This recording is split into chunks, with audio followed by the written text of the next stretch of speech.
Hello, hello, and welcome to the Parent Pit Stop. We're going to give a few more minutes to let everybody get into the room. It's nice to see some of you coming in already, so that's great.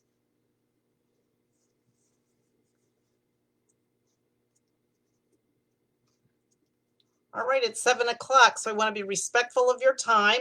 Hopefully others will join us as we go. Can everybody hear me?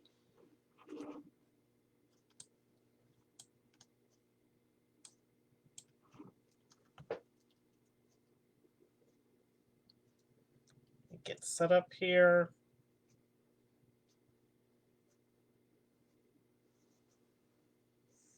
Hi, Carla. Welcome. Can you hear me okay, Carla?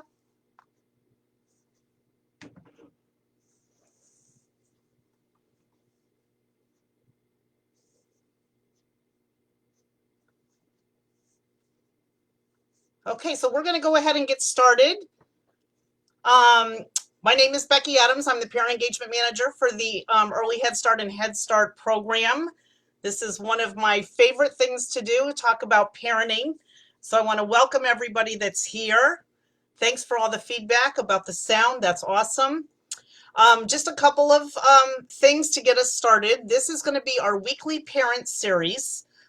Typically we would do this in person, but as we all know, that's not happening right now anywhere. So we will be here every Tuesday night at 7 p.m.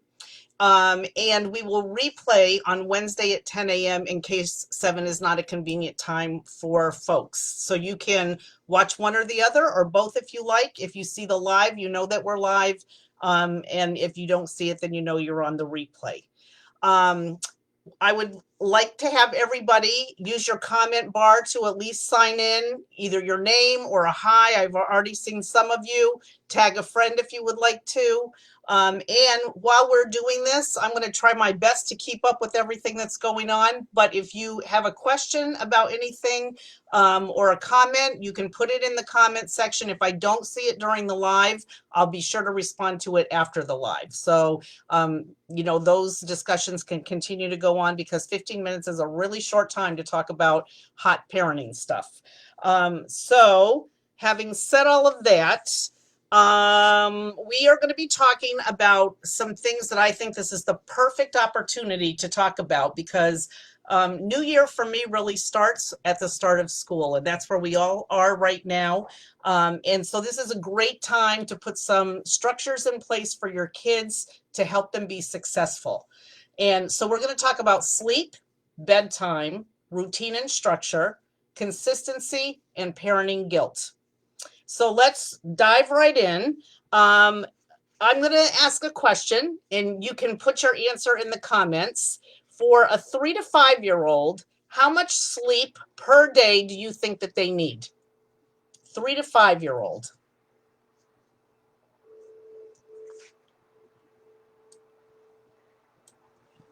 So while you're thinking about that, so this would include nighttime sleep plus naps, total amount of hours in a 24-hour period.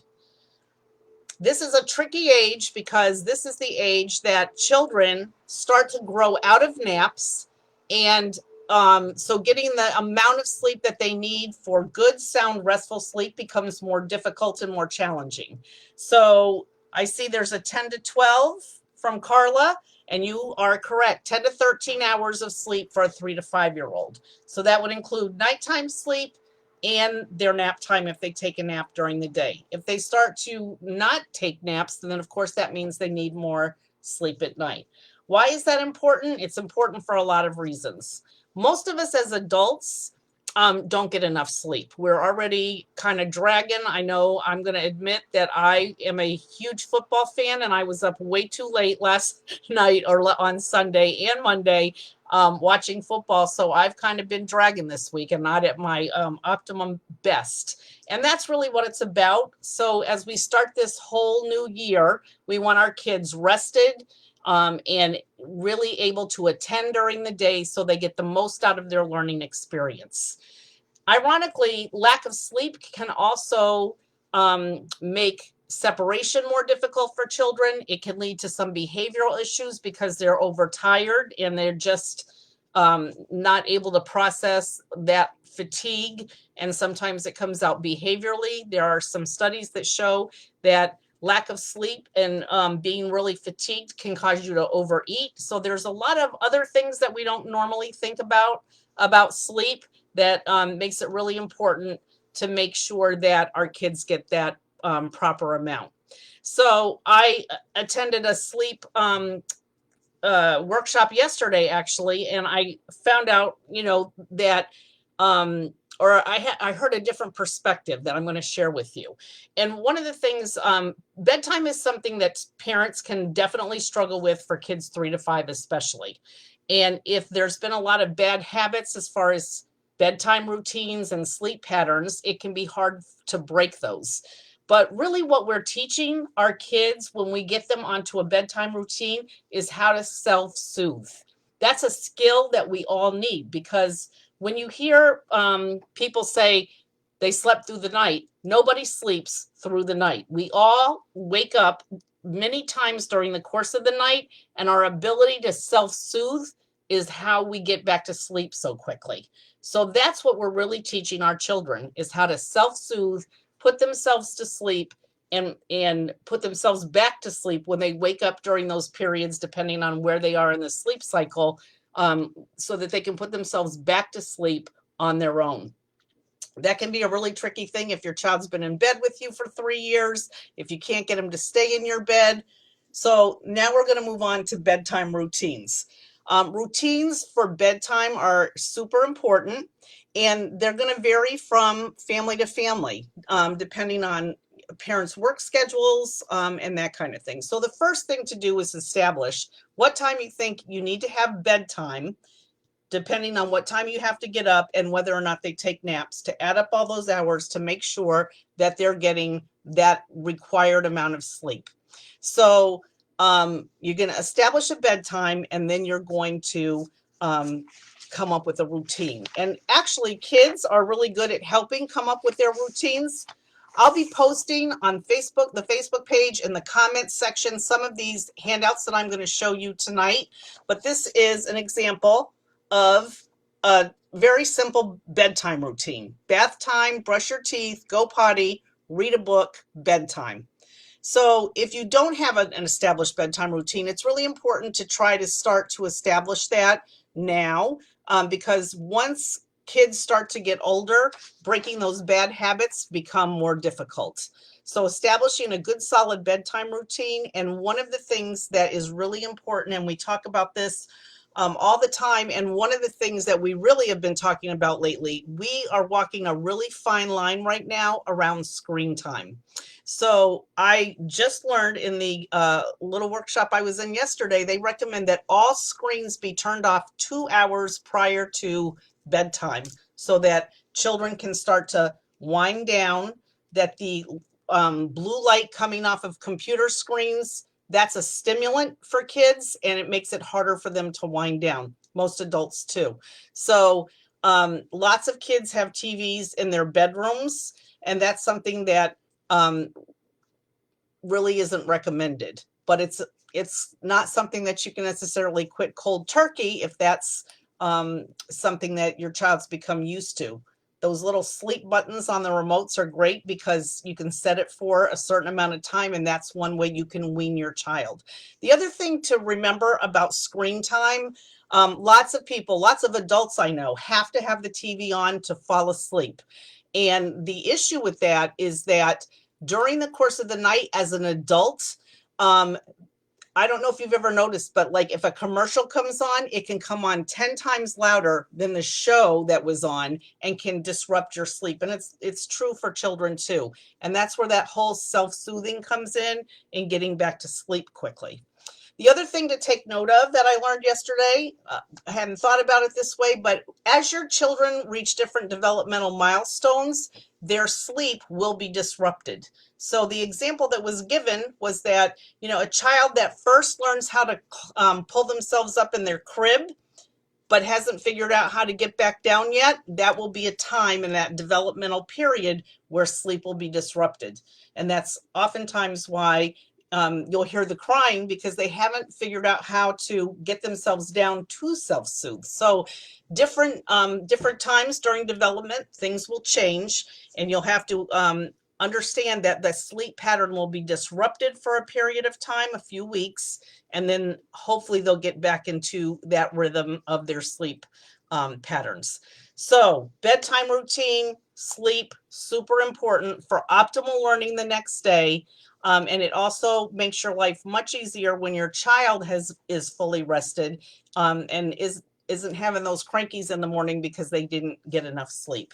So those are two things that we recommend highly. The other thing is really considering where you draw the line on screen time, because right now in the virtual world that we're living with learning, where we used to say no more than 2 hours per day for a preschooler, which was the recommended amount.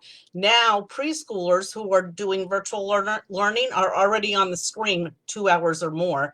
And so it's a really difficult place for us to be in as parents to figure out where that cutoff is, because too much screen time can lead to a lot of things, like I mentioned before. But another interesting thing is that many pediatric ophthalmologists are already expressing concern about the strain on children's eyes with the amount of screen time they're now being required to participate in. So that's another reason to kind of figure out, okay, where are we drawing that line? When are we turning the TV off? Because they're being inundated with all kinds of screen time right now.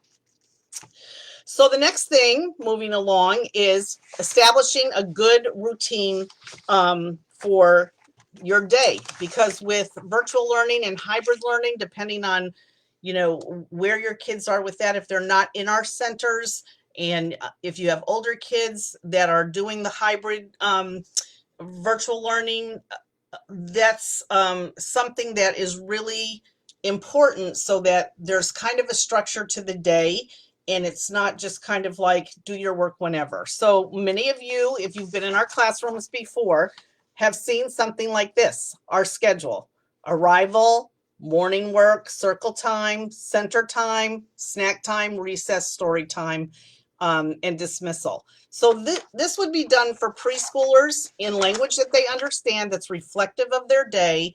And I'll just say that with both of these types of charts that I showed you, the bedtime routine and the schedule, if kids participate in that and they pick pictures out to represent those things, they begin to be a little more invested in the whole thing, because they help make the chart, so to speak. So that would be something to establish as a daily routine. When do we wake up? What's the rest of the day look like? Now, structure is what we build into the routine. So, for example, mealtime is part of the routine. The structure of mealtime, which is what our classrooms build in, is how that actually goes. So it's things like you have to sit at the table to eat. If you get up, you can't take your food with you. There are those little rules to the routine, so to speak. When you're finished, you take your garbage and you throw it in the garbage. You clear your space. Yep, cat's out of the bag. They all know how to do that, so don't let them fool you at home. Those are helping make kids independent, and those are things that we strongly encourage at home too. So the structure of your day is how what you build into each part of that routine. And that's how kids learn responsibility, independence, like I said. And again, you can have that posted. I've seen a lot of trifolds that kids are putting up now for their little desk areas for their learning, and it has their daily schedule right on it. And for our kids in the center, they can always look at that picture routine and know exactly where they are during the course of the day and what's going to happen next. Kids tend to do better when they know what's coming down the pike, or when they know what's next. And they get used to that routine very, very quickly. Hi, Liz. So that's something that, if you have any questions, like I said, I'm going to post these. You can do these at home on your own. If you need any input from your teachers. I will tell you that I have twin boys who are 30 something right now. And when I started working for Head Start many years ago, the first time, that was one of the first things that I did was I started implementing a schedule at home, much like the one at Head Start. My boys had just been diagnosed with autism, and children in general do better with structure and routine, and kids with things like autism really rely on that routine and that repetitive kind of thing. So when you're doing the same thing at home, at school, kids get it much more quickly. So bedtime routines, mealtime routines. I've done this a lot of years, and I've heard parents say things to me like, um, mornings are just disastrous. They will not stop watching the TV, and they tell me a little bit about the morning, and it's a simple solution like turn off the TV. So what happens is when you make that first move, you get some resistance, you get some kickback from the kids because they want to watch cartoons, but it makes your morning much more chaotic because you're trying to get the kids to get out the door and they want to watch TV. So the simple solution is just turn off the TV. Other things that, I've heard is, they won't clean up after themselves. I think a lot of times we have to really watch the way we approach things. And that's something that we're going to talk a lot about over the next several weeks, and how to approach things so that kids are more receptive to it. Because you'd be amazed that the power struggles that take place at home often don't in school, because now they've come into a new setting and the expectations are laid out from the beginning. So there is no power struggle there. But the power struggle still may exist at home. So I know firsthand, just by implementing some of the things in the classroom, it makes that whole process go um, much smoother than if you're just trying to make it seem like, I'm taking this TV away from you and that's that. It's just like, this is how we do it at school, or, whatever the case might be. So it's really important for kids to have structure, kids to have routine, kids to be well rested, because what we all want for them for school is for them to come into the classroom ready to take on all the learning that they're going to be doing during the course of that day, be able to attend to their tasks, attend to, as they get older, their schoolwork, and that requires a good night's sleep and a good solid routine. So the other thing that I'm going to throw out there today is consistency. Consistency, I feel, is one of the most underrated parenting techniques on the planet. It's so important that we be consistent, so that kids know what the boundaries are, what the expectations are. We're being as consistent as possible. And if we're co-parenting, that both of us are on the same page in regard to how we're delivering a message. That can be really tricky. So it's really important to have those parenting discussions away from the children, because here's the thing about kids. They take in everything that's going on around them, and they know exactly which parent to pit against who when they need to get their needs met. One of the words that we use a lot of times as adults is manipulation. That person is manipulative. Manipulation is a different word for kids. For kids, it might seem like they're trying to manipulate us, but what they're trying to do is just get their world to work for them. So yeah, they're doing what they need to do. They're not doing it in a malicious way. We sometimes think they're being manipulative in a bad way, but they really just want their world to work for them. And it's up to us as adults to put those structures in place where they know that there's times for things to go one way or when we need to do something else. So that's why we have to be consistent in co-parenting. We need to have that unified kind of approach. And if we disagree, to not disagree in front of the kids, because that's when they figure out, kind of like when I was coming up, if mom said no, you knew you could go ask dad, and you figured out which parent you could kind of like get your needs met, so to speak. So those are some things, as far as consistency, and here's the other thing about parenting. None of us are perfect, and we all have those days where we're just like, whatever. But experts say that if you are being effective and consistent 60 to 70% of the time, then you're okay. It's not 100% kind of thing. We're all gonna like make those little blunders where even if we're good and consistent at something, there are going to be days where we kind of fall down, or there are going to be situations that come up like we've experienced over the last 6 months. This whole COVID thing has put families in a whole different spot. People are isolated. People's lives are not the same that they used to be. People are struggling with that. Kids don't have the language to express their feelings around that. So that makes it very difficult because sometimes that comes out in their behavior. So that's where it's really important for consistency. Again, to really kind of come to the front of the line, because kids need to know that we're okay, because then they know that they're going to be okay.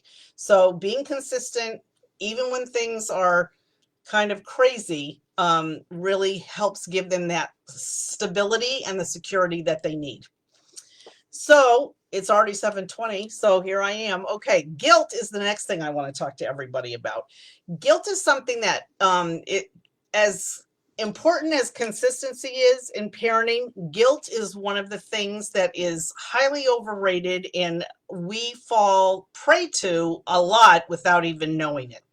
So guilt, when we parent out of guilt, what happens is we cannot maintain boundaries. We don't give the same answer all the time necessarily.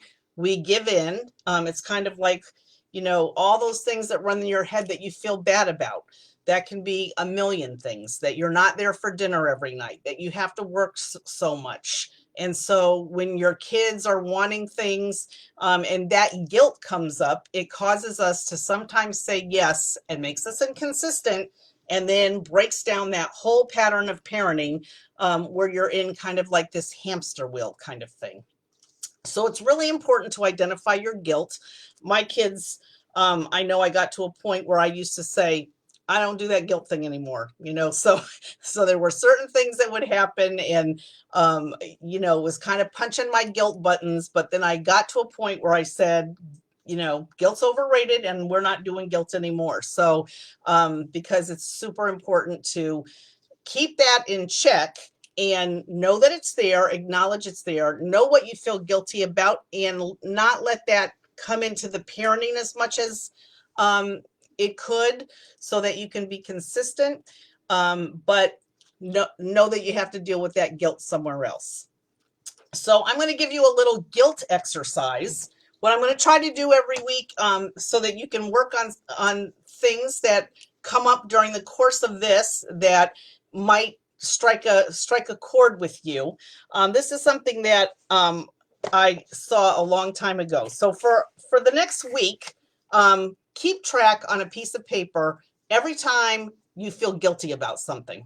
If you feel guilty because you're always saying no to your kids, or you feel guilty because you're a single parent and you're the only one doing it and you feel bad for the kids, if you feel guilty because you can't take your kids to and from school every day because you have to work and somebody else has to do it. The list goes on and on.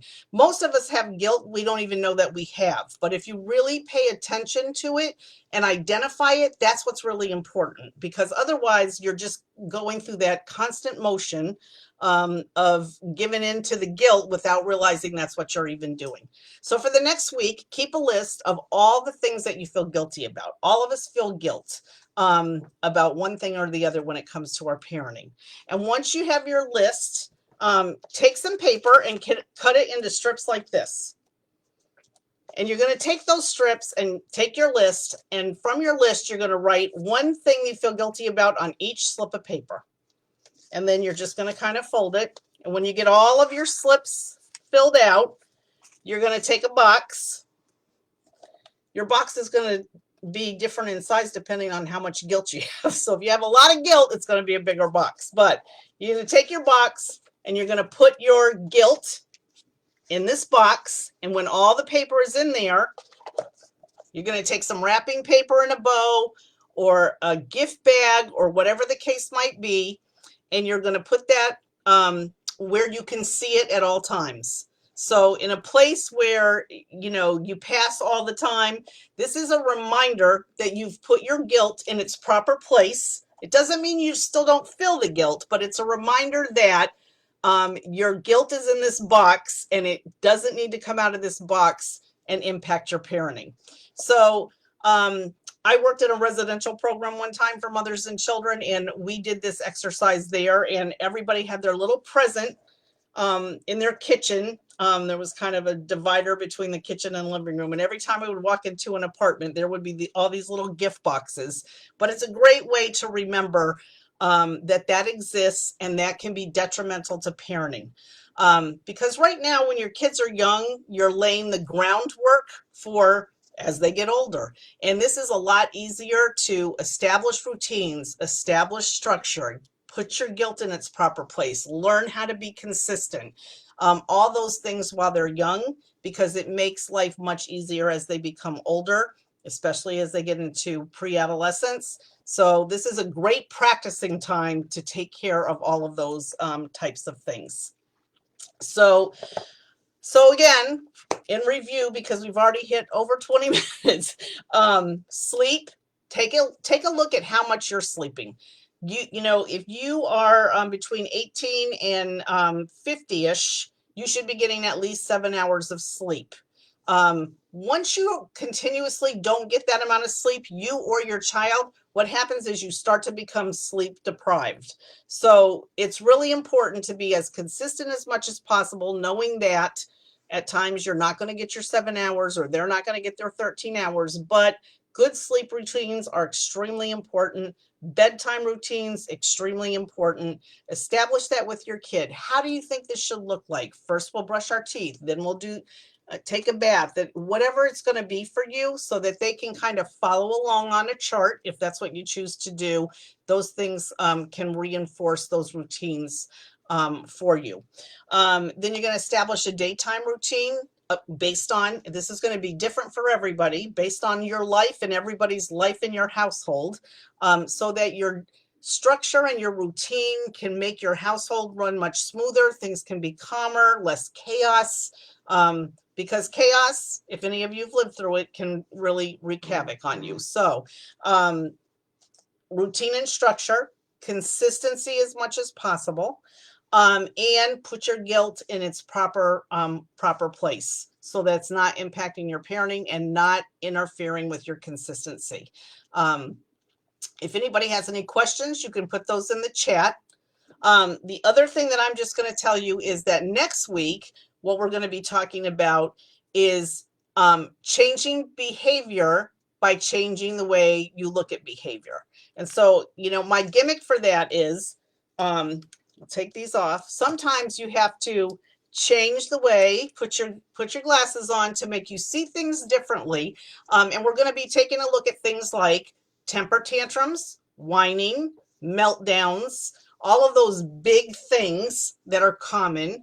And temper tantrums can be 3-year-olds, they can be 13-year-olds. So they're just having them for different reasons. But looking at all of those button pushing behaviors that come up with your kids from time to time, and some of those button pushing behaviors can come up because of lack of sleep, like temper tantrums. But we're going to take a look at why those things really happen, and how we can look at those differently to change the way we approach it, to change that behavior, which can come in super handy. So that's what we have tonight. Real quick and easy. I'll be putting the handouts again in the comments or posting on Facebook. You'll know it was one of the one from tonight, because I'll label it in the post as such. But I would really encourage everybody to think of this as your new school year, and to get those sleep and bedtimes in place, your daily routine in place, consistency in all of those things, and to reach out to any of us. You can reach out to me through Facebook Messenger, or if you need some input from your family service workers or your education staff, please feel free to reach out to them. And we would be happy to give you any information and support around those kinds of things. So that's what I have for you tonight. That was a quick 20 minutes. So I hope that you guys got something out of that. Um, Wives too. Sean, does she know you just said that? Sean just said that wives have temper tantrums too. Maybe this will work. Come back next week and we'll see. So it's true. And you know what's really interesting that Sean brought that up, and I appreciate that, is I used to say in some of the parenting curriculums that I used to teach, some of these things actually can work for adults too. So there's that. Here's the thing, I know I'm going long, but here's the thing. The thing that we sometimes forget about kids is that they're human beings. There are kids, they're little, but they are made up of the same things we are, just smaller versions. So they have those same emotions. They behavior can be modified a lot of times the same way in adults and in children. So a lot of the things that you hear here may help you with that in some of your adult relationships. So that's a perk. Thank you very much, Amanda. I'm glad that you liked it, and I hope you'll be back next week. Tell friends, tag friends. Again, the replay will be tomorrow. Our goal is to, keep it short and sweet, give you lots of information every week. If there's anything that you want to hear about, please message me so that I can make sure that we cover those things as well. I mean, there's a ton of stuff that we're going to be giving you between now and whenever. So we're also going to be at some point talking a lot about conscious discipline, which some of you may be familiar with. That's some of you have attended that with me before. That's social and emotionally based curriculum that we use in classrooms. So your kids are already getting it there. They're familiar with it, and we're going to give you some techniques that you can use at home over the course of weeks that can help you there as well, because that's the nice thing about this particular curriculum. It can be used in the classroom or at home. So we'll be giving you lots of stuff about that. Thanks, Carla. I hope I see you next week too, and I'm glad you found it helpful. And I want all of you adults to get enough sleep too. So good luck with that. Okay, everybody, thank you so much for joining us, and we will see you next week.